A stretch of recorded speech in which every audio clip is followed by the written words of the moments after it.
Kan ku miliki sesuatu berharga untuk teman tercinta. Ini sebuah cerita istimewa, cerita rakyatku untuk semua.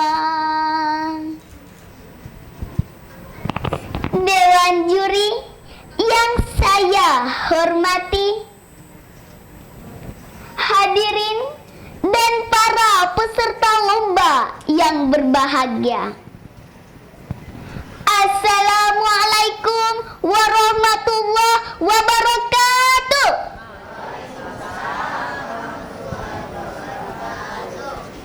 Selamat pagi teman-teman. Kali ini saya akan membawakan sebuah cerita rakyat yang tidak kalah menariknya dengan cerita yang kemarin. Mau tahu judulnya apa? Liu dan Mawar Kuning oleh Dewi Novianti. Dengarkan baik-baik ya ceritanya. Dahulu kala di sebuah desa Lasolo hiduplah janda tua dengan 3 orang anaknya. Suaminya telah meninggal dunia sejak anak ketiganya masih berumur 1 tahun. Semenjak saat itu ia berusaha sendiri untuk menghidupi keluarganya. Hari berganti hari, ketiga anaknya telah tumbuh dewasa, dan janda tua itu pun mulai sakit-sakitan, sehingga seluruh pekerjaannya diambil alih oleh anak-anaknya. Anaknya yaitu Katiu dan Matio setiap hari bekerja keras mengolah ladang warisan ayahnya yang sebenarnya tidak seberapa luas. Sementara Liu menggantikan pekerjaan ibunya dan merawat ibunya yang sakit-sakitan dengan ikhlas dan sabar. Pada suatu hari, kakak Liu yaitu Katiu dan Matio ingin meninggalkan ibu dan adiknya dengan harapan dapat lebih baik. Sepulang dari ladang, Katiu dan Matio menghampiri ibunya. "Ino," kakak Liu mencoba membuka percakapan. "Kamu bilang apa, kakak Tio?" tanya ibu mereka. Ino, kita mau pergi kasihan." "Kamu yang mau pergi kemana?" "Begini Ina, kemarin saya dengar orang-orang kota dah bilang raja di keraton Buton sedang sakit parah. Menurut tabib raja, obatnya hanya satu, yaitu serbuk bunga mawar kuning." "Ina tidak pernah mendengar ada mawar kuning." "Justru itulah Raja Buton membuat sayembara."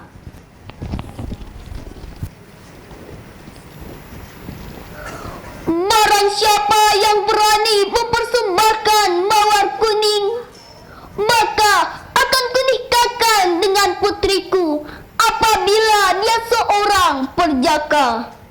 Dan apabila dia seorang wanita, akan kujadikan sulirku."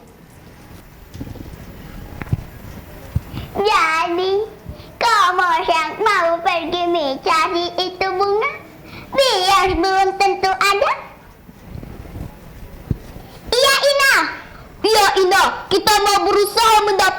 itu bunga. Biar nih Liu yang tinggal di sini menjaga Ina. Akhirnya berangkatlah kedua orang kakak Liu. Mereka berjalan ke arah utara menuju ke pegunungan. Konon di sanalah bunga mawar itu tumbuh. Sementara Liu menggantikan pekerjaan kakak-kakaknya mengolah ladang untuk memenuhi kebutuhan hidup sekaligus merawat ibunya yang sakit-sakitan. Pekerjaan itu dilakukan Liu dengan senang hati dan sabar. Nah, apakah kau sudah dengar kabar dari kakak-kakakmu, Liu? Tanya ibu suatu malam. Oh, belum, Ina. Kelihatannya ibunya tampak sedih. Liu mencoba menghibur ibunya dengan tarian lulonya. Leondo lulo, lulo me pali pali, lola hai sindawamu, atom be kai kai. Leondo lulo, lulo me pali pali, lola hai sindawamu, atom be kai kai. Nah, teman-teman, adapun arti dari lagu Lula tadi adalah mari kita melula. Lula berkeliling sambil pegangan. Nah, teman-teman, saya lanjutkan ya ceritanya. Suatu hari, Katiu dan Matio ingin mencari mawar kuning di sekitar Sungai Lasolo. Mereka melewati banyak rintangan. Entah itu binatang buas. Wow.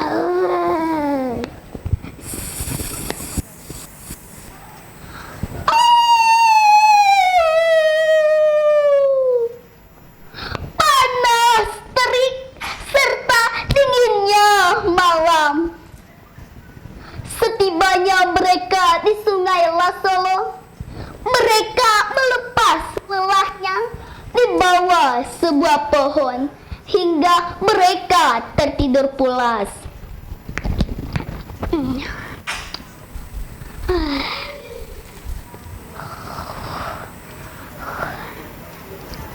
Ketika terbangun, mereka terkejut melihat hari telah gelap. Mereka langsung bangun dan mencari mawar kuning. Tiba-tiba terdengar suara teriak Matio. Tolong, tolong, tolong aku. Ketika hendak menolong, Katiu tidak sanggup untuk berpegang dan akhirnya ia pun terbawa arus sungai. Hari berganti hari. Kabarnya tentang Katiu dan Matio tidak terdengar lagi. Sementara sakit Ibu Liu semakin bertambah parah.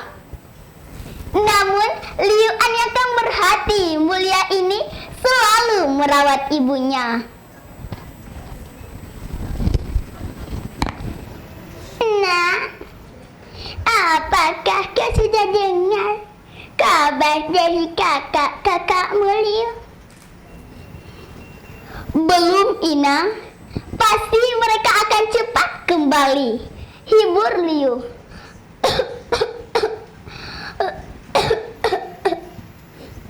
Nah, kau adalah anak yang paling sayang sama Ina. Ina pun sayang sama kamu, nak.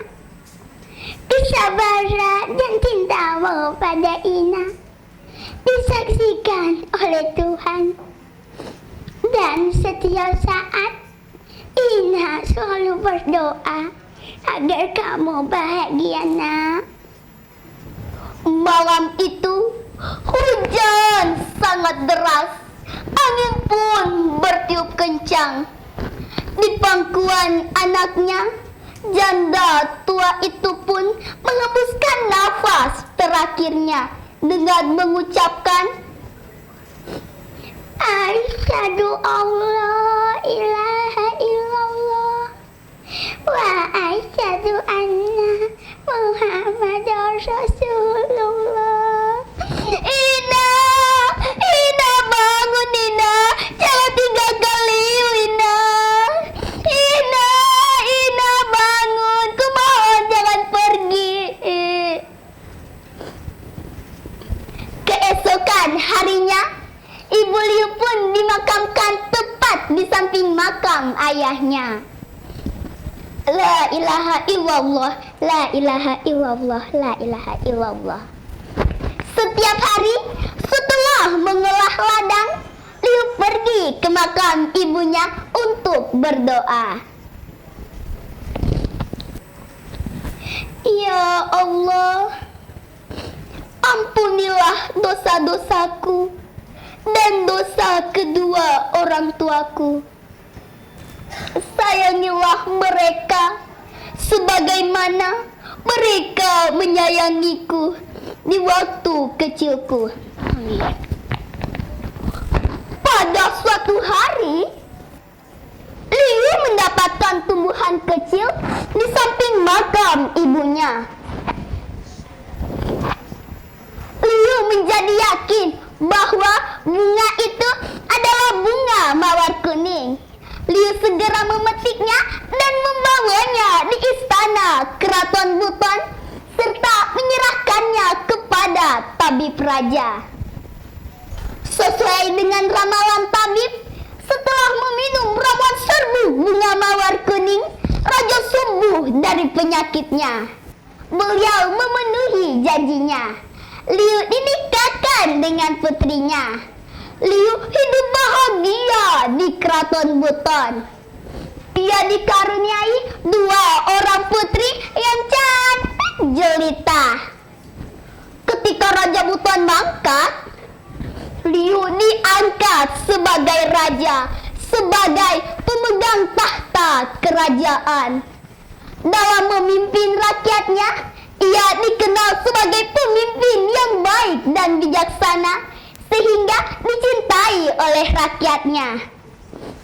Dah teman-teman, adapun hikmah dari cerita tadi adalah jika kita melakukan segala sesuatu dengan ikhlas dan sabar, maka Allah akan memberi kenikmatan yang luar biasa, insya Allah. Betul? Betul? Oleh karena itu teman-teman, marilah kita menjadi anak yang soleh dan berbakti kepada orang tua. Demikianlah cerita rakyat yang dapat saya sampaikan. Sekian dan terima kasih. Akhirnya saya Indri Ananda Hasana mohon undur diri dari hadapan Anda. Semoga kita dapat berjumpa kembali di lain kesempatan. Wassalamualaikum warahmatullahi wabarakatuh.